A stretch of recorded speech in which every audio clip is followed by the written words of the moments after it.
To my YouTube channel. जिन्होंने subscribe नहीं किया वो कर लीजिए, बेल आइकन का बटन प्रेस कर दीजिए और आपको पता है कि वीडियो के आखिर में अगर वीडियो अच्छी लगी हो तो thumbs up. Hello guys, welcome to my channel logical mantra. आज हम साइंस का चैप्टर नंबर 3 करेंगे, जो हमें मेटल एंड नॉन मेटल दिया गया है। सबसे पहले हम क्वेश्चन नंबर 9 पढ़ते हैं। 9 में हमें क्या दिया हुआ है? Perseus took sulfur powder on a spatula and heated it. He collected the gas involved by inverting a test tube over it as shown in the figure below.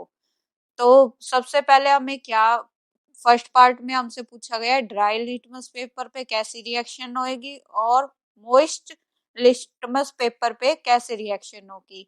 तो आपको स्क्रीन पे दिखाई दे रहा है, नीचे जो बर्नर रखा गया है उससे हमें हीट मिल रही है, ऊपर जो प्लेट है वो स्पैचुला है, इसके ऊपर सल्फर रखा गया है पाउडर फॉर्म में।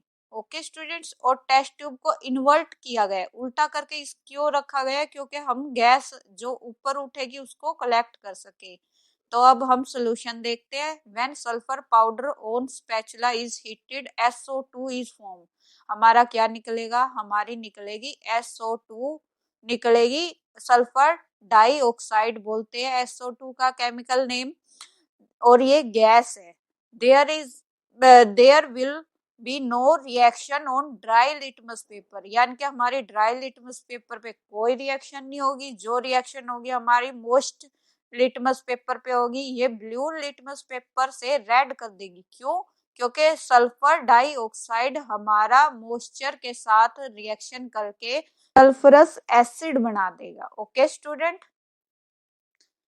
और बी पॉइंट में हम क्या लिखेंगे? Right a balanced chemical equation for reaction taking place.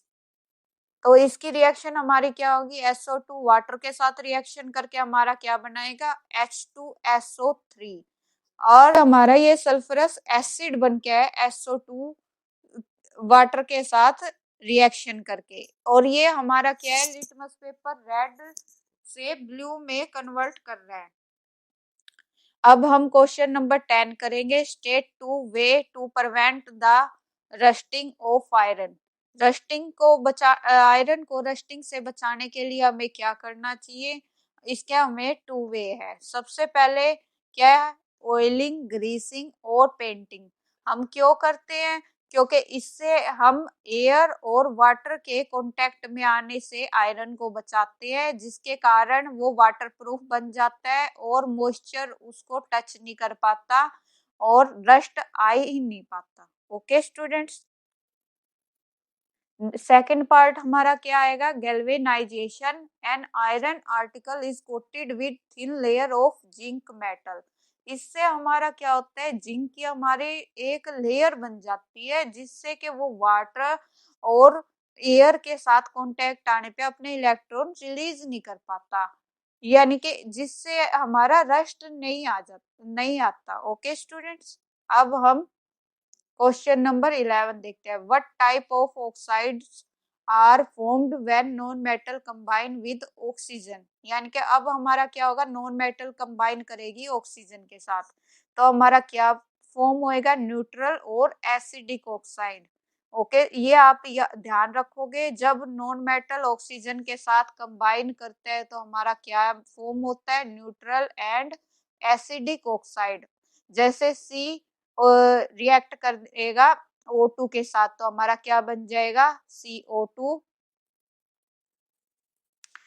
N2 plus O2 हमारा क्या बनेगा? NO।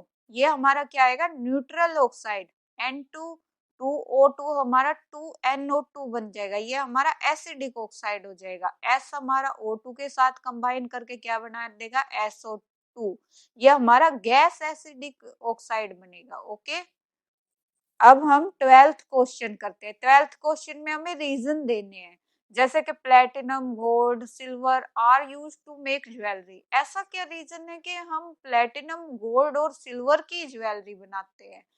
देखते हैं हम इसका क्या सोल्यूशन दिया गया है। Platinum, gold and silver are use to make jewellery because highly. क्या है ये हाईली? क्योंकि ये क्या है? एक तो वो ज्यादा यूज कर सकते हैं, इनको थिन कर सकते हैं, मोटा बना सकते हैं। दूसरी बात, इनको है ना हम किसी भी शेप में डाइवर्ट कर सकते हैं। तीसरा क्या है, ये चमक होती है, इनमें शाइनिंग बहुत ज्यादा होते हैं। आप गोल्ड का सामान खरीदते हो, प्लेटिनम का, सिल्वर का, वो चमकता बहुत ज्यादा है। Also they are less reactive. जैसे कि हम आर्टिफिशियल चीज पहनते हैं तो हमको वो रिएक्ट करते हैं हमारे बॉडी के साथ, but platinum, gold, silver are not react with our body, do not react fast. Okay students, आप कर लोगे। सेकंड पार्ट हम देखते हैं। सेकंड पार्ट में हमें क्या दिया गया है, sodium, potassium and lithium are stored under oil. अब हमें ये तीनों दिए गए हैं, जिसमें हमें पूछा गया है कि हम इसको ऑयल में क्यों स्टोर करके रखते हैं। तो इसका आंसर क्या आएगा, sodium, potassium and lithium are highly reactive. वो लास्ट पार्ट में हमारा क्या था, लेस रिएक्टिव। ये हमारे बहुत ज्यादा रिएक्टिव होते हैं।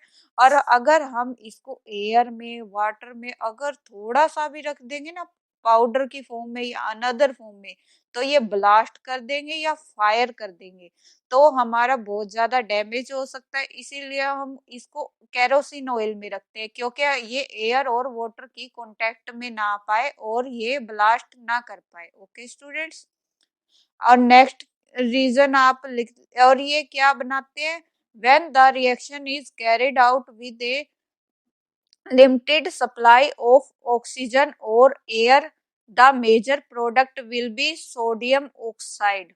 Okay students, ये इसकी रिएक्शन हमारी क्या रहती है, 4Na प्लस O2 2Na2O बनाती है।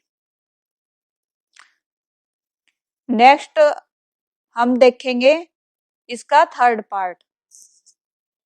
Aluminium is highly reactive metal, yet it is used to make utensils for cooking.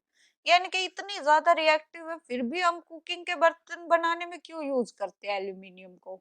तो इसका सोल्यूशन हमारा क्या आएगा, एल्यूमिनियम बहुत ज्यादा रिएक्टिव है। It is this is because aluminium react with oxygen prevent in air to form a thin layer of aluminium oxide. क्योंकि हमारा एल्यूमिनियम फर्स्ट टाइम ऑक्सीजन जो एयर में प्रेजेंट होती है ना, उसके साथ रिएक्शन करके एल्यूमिनियम ऑक्साइड बना लेता है, यानी कि उसकी एक लेयर बन जाती है एल्यूमिनियम पे। और ये लेयर बनने के बाद वो फिर दोबारा रिएक्शन नहीं करता। तो इसलिए हम एल्यूमिनियम के यूटेंसिल यूज करते हैं, ताकि हमारी रिएक्शन ना हो, हम जो भी यूटेंसिल यूज करते हैं वो सेफ रहे। 4Al+3O2 हमारा क्या बना देगा, 2Al2O3। दूसरा, एल्यूमिनियम वेट में बहुत ज्यादा लाइट होता है और ये गुड कंडक्टर होता है हीट का। तो हमारे यूटेंसिल बनाने से क्या है, हमको कम हीट देने पे भी ज्यादा हीट जल्दी हीट का यूज हो जाता है। Hence it is used for making cooking utensils. Okay students, आपने ये सारे पार्ट देख लिए। अब हम फोर्थ पार्ट देखते हैं। कार्बोनेट एंड सल्फाइड और are usually converted into oxide during the process of extraction. Carbonate and sulfide ore are usually converted into oxides during the process of extraction because metal can be easily extracted from their oxides rather than from their carbonate and sulfide. Okay students, ये थे हमारे 12 तक के answer. आपको next part के भी answer चाहिए हो तो प्लीज मेरे चैनल को लाइक, शेयर, सब्सक्राइब करिए, बेल आइकन को प्रेस करिए, जिससे कि आपको नेक्स्ट क्वेश्चंस के आंसर जल्दी से जल्दी मिल सके। Thank you for watching.